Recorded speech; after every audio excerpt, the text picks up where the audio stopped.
Tout sur elle. Tout sur elle. Tout sur elle. Tout sur elle. Tout sur elle. Tout sur elle. Tout sur elle. Tout sur elle. Bienvenue dans Tout sur elle, un podcast sur la santé physique, mentale et sociale des femmes, pour les femmes et celles et ceux qui les entourent. Bref, c'est pour tout le monde. C'est un podcast d'Anna Roy. Salut Anna. Salut Nina. Anna, tu es sage-femme depuis plus de 10 ans, t'es engagée, t'as écrit plein d'ouvrages sur la santé des femmes et la maternité. Et dans un épisode précédent de ce podcast, on vous avait parlé de cystite et de mycose, mais tu tenais absolument à consacrer un épisode à la vaginose. D'où tu tiens cette passion ? C'est hyper important parce que personne ne connaît les vaginoses et que les vaginoses, pourtant, peuvent avoir des répercussions assez graves finalement sur la santé. Par exemple, pendant la grossesse, ça peut faire des accouchements prématurés ou des ruptures prématurées des membranes. On perd la poche des os alors que c'est pas le moment. Et puis, ça peut avoir des conséquences. Vraiment, on peut avoir des infections qui altèrent vraiment la santé physique et qui altèrent les structures anatomiques. Mais Donc, attends, c'est très important vraiment de faire ce sujet parce que personne ne connaît les vaginoses. Personne. C'est quoi la différence avec les cystites et les mycoses ? Pourquoi c'est différent des vaginoses ? Parce qu'il y en a moins, je pense. Alors, il y en a énormément, mais il y en a moins. Et souvent, elles ne sont pas diagnostiquées, en fait. Et donc, c'est pour ça que je pense qu'elles sont moins connues. La mycose, tout le monde la connaît parce que ça gratte. Donc, ça rend un peu foufou. Et la cystite, ça brûle. Donc, ça rend aussi un peu foufou. Alors que la vaginose, c'est vrai qu'elle est plus discrète dans sa symptomatologie, ce qui fait qu'on en parle moins. Et puis, il y a quelque chose qui est un peu honteux, je crois aussi. Et donc, vraiment, quand les femmes ont une vaginose, elles se disent « Ouh là là, c'est la honte, etc. » Et donc, elles en parlent moins. Justement, c'est quoi les fameux symptômes ? Alors, les symptômes, justement, c'est pas très simple, mais grosso modo, on peut avoir des pertes qui sont grisâtres, verdâtres, un peu moins abondantes, parfois blanches aussi. Et souvent, ce qu'il faut retenir, c'est qu'elles ont une odeur vraiment... Alors, nous, on dit de poisson pourri. Mais en tout cas, ce qu'il faut retenir, c'est que c'est une odeur inhabituelle, très forte. Et il faut le dire, ça pue. Et il peut y avoir vraiment une recrudescence de la mauvaise odeur pendant les règles parce que les bactéries adorent le sang, c'est un milieu de prolifération et donc elles vont encore plus proliférer pendant les règles. Et pendant les règles, il va y avoir une odeur particulièrement nauséabonde et désagréable. C'est pas dit que ce soit une vaginose si on a des pertes inhabituelles, mais ce qui est sûr, c'est que s'il y a ça, il faut aller voir sa sage-femme et son médecin et faire un prélèvement vaginal pour vérifier. On n'a pas dit ce que c'était que la vaginose. La vaginose, c'est une prolifération anormale de bactéries. C'est en fait les mauvaises bactéries qui prennent le lead sur les bonnes. On l'avait dit, le microbiote vaginal est constitué de bonnes bactéries. Et là, c'est des mauvaises bactéries qui prennent le lead. Juste, on peut éventuellement avoir des démangeaisons et une vulve qui est un peu gonflée, mais c'est pas vraiment ce qu'il faut retenir. Ce qu'il faut retenir, c'est vraiment les pertes inhabituelles, tant sur leur couleur que sur leur odeur.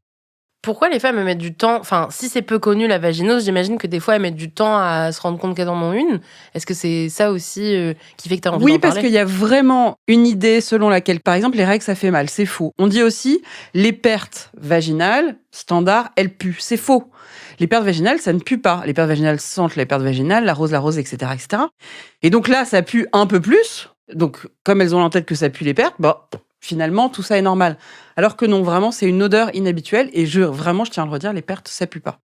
Et souvent aussi, on a tendance à dire que les pertes vaginales, c'est un peu toutes les couleurs, etc. Pas du tout.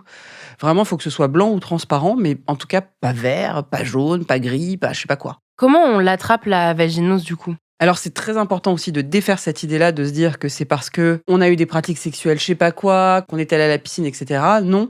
En fait, on sait pas très bien, mais souvent, c'est juste qu'il y a un déséquilibre de la flore, il y en a une qui prend le lead. Ça vient pas forcément de l'extérieur. On a un déséquilibre des bactéries de la flore, c'est ça ? Ouais, exactement. C'est-à-dire qu'en fait, les bactéries qui nous protègent sont un peu déséquilibrées et il y en a une qui est présente en très petite quantité qui va en profiter pour se multiplier et ça va faire une vaginose. Ça veut dire que ça peut être récurrent ? Que ça peut revenir souvent ? En général, non. Moins que les mycoses. Autant les cystites, les mycoses, on peut vraiment en avoir à répétition. Vaginose à répétition, ça existe, mais franchement, c'est beaucoup plus rare. Ça peut être grave, les vaginoses ? Oui, vraiment, je tiens à le redire, dans le cas d'une grossesse, ça peut vraiment faire rompre la poche des os et ça peut faire un accouchement prématuré. Donc, il faut quand même avoir en tête que ça peut être embêtant, oui. Vraiment. Et pareil, dans le cas d'une femme en âge de procréer, tout simplement, c'est vraiment pas bon de laisser courir une infection comme ça qui peut un peu altérer les structures anatomiques, etc. Non, il faut vraiment être traité quand on a une vaginose. Comment on traite justement la fameuse vaginose ? Absolument simple, il faut prendre des antibiotiques. Donc là, il n'y a pas à se poser de questions. Souvent, on se pose la question des antibiotiques, mais là, il n'y a même pas de sujet. On prend des antibiotiques par voie orale et ou par voie locale. Et ça se traite très très bien, il faut rassurer. Et après, ce que je conseille moi aussi, c'est de réensemencer la flore. On a dit la flore, elle était certainement un peu abîmée, un peu fatiguée. Il faut lui donner peut-être des probiotiques, peut-être autre chose, mais en tout cas, essayer de rebooster la flore qui a été... Réensemencer la flore. Je n'arrive même pas à le répéter. Réensemencer la flore. C'est joli. comme terme. Donc, en gros, ça signifie revenir sur un pH... Voilà, revenir à un bon pH, une prédominance des lactobacilles. Parce que moi, ce que je conseille, vous avez votre vaginose, on l'a diagnostiqué, on prend des antibiotiques, on réensemence la flore. C'est hyper important de refaire un prélèvement vaginal pour voir, 1, si la mauvaise bactérie est partie, 2, si votre flore, avec le score de Nugent, là, c'est ce score qui évalue la qualité de la flore vaginale, est correct. Et dans ce cas-là, en fonction de ce score-là, on vous donnera tel ou tel type de choses pour rebooster votre flore. Après, pour rebooster la flore, je suis pas sympa, mais n'oubliez pas fumer, Pas boire. pas boire d'alcool, éviter les produits trop sucrés, mettre des culottes correctes, se laver la vulve une fois par jour, ne pas laver l'intérieur de son vagin, enfin, etc., etc. Tous les conseils dont on avait parlé dans l'épisode sur le microbiote vaginal. Faut boire plein d'eau aussi, ou comme dans le cas de cystite ou pas? Non, pas spécialement, parce que là, c'est pas un truc urinaire, donc ça va... Ah, bien sûr qu'il faut boire de l'eau pour être en bonne santé, de toute façon. Mais c'est pas recommandé particulièrement pour la vaginose.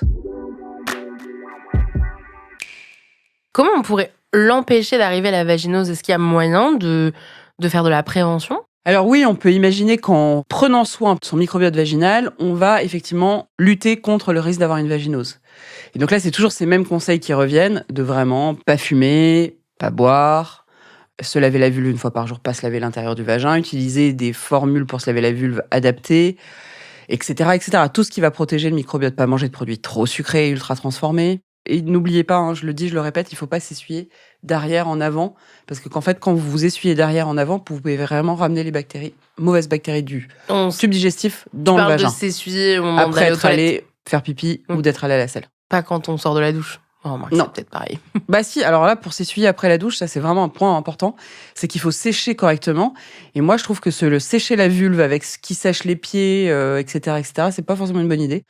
Donc vous séchez en tamponnant, sans abraser, avec une serviette propre. Et évitez les gants aussi. Les gants, les gens utilisent beaucoup de gants encore. C'est dégoûtant, les gants. Les gants ou les fleurs de douche? Tout est dégoûtant, ça. C'est dégoûtant, vraiment. Alors après, c'est mon côté hospitalier un peu maniaque, certainement. Mais franchement, c'est des nids à bactéries. J'avais vu un truc où on passait des gants sous le microscope. Après, c'est très culturel aussi, pour le coup. Oui. Ok, toi, tu recommandes pas, en tout cas. Non. On réserve les gants pour le gommage au hammam. Ah oui, on a le droit super, quand même. Bien sûr. Mais ça n'a rien à voir, ça. Rien à voir.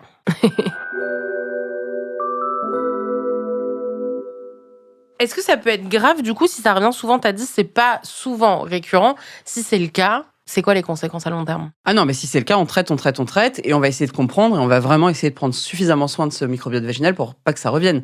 Mais franchement, dans ma carrière, une vaginose récidivante, ça a dû m'arriver 2-3 fois, tu vois. Donc vraiment, il faut retenir que c'est rare. Mais pourquoi, du coup, on en parle si peu de la vaginose? Ok, peut-être il y a cette honte de la part des femmes, mais de la part du corps médical ou même des industries pharmaceutiques. Ben non, mais en fait, c'est que nous, on en parlerait bien de la vaginose, mais souvent, les femmes ne nous racontent pas ces symptômes-là parce qu'elles ont honte.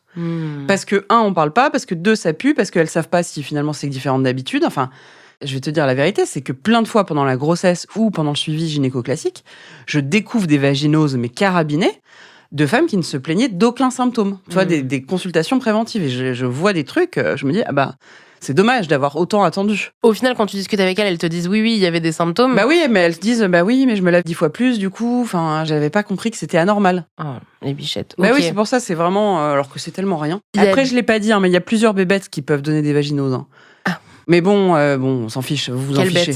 Des bactéries, il y a plusieurs noms de bactéries. Autant pour l'infection urinaire, c'est souvent les Escherichia coli, là ça s'appelle le Gardnerella vaginalis, il peut y avoir plein de types de bébêtes. Non mais si tu dis des mots super longs et que t'articules pas, c'est pas possible. Gardnerella vaginalis, il y a Ureaplasma liticum, enfin il y en a plein, je veux dire. Donc il peut y avoir plein de bébêtes différentes. Mais ça n'a aucune importance pour les femmes. Pour vous, non, ça on s'en fiche. Donc on répète, si vous avez des choses anormales, mais de manière générale, quoi que ce soit qui sort de l'habituel concernant votre santé, il faut consulter. Oui. Et puis maintenant, il y a des logiciels de prise de rendez-vous dont je ne citerai pas le nom qui permettent vraiment une sage-femme ou un médecin traitant, je rappelle, les gynécologues, bien sûr, peuvent vous voir, mais souvent ils sont débordés. Donc sage-femme, médecin généraliste, c'est promis avec les plateformes de réservation maintenant, c'est vraiment facile d'avoir un rendez-vous rapidement. Et pour une vaginose, on peut avoir un rendez-vous à distance aussi, non? En plus, tout à fait, parce que de toute façon, il faut faire le prélèvement vaginal pour identifier la bactérie, donc c'est tout à fait possible de faire une téléconsultation. En tout cas, merci Anna, et on vous retrouve la semaine prochaine. Tout sur elle est un podcast d'Anna Roy, présenté par Nina Pareja, produit et réalisé par Slate Podcast. À la direction éditoriale, Christophe Caron, à la production éditoriale, Nina Pareja, à la réalisation et au montage, Johanna Lalonde. La musique est signée Johanna Lalonde et Victor Benamou.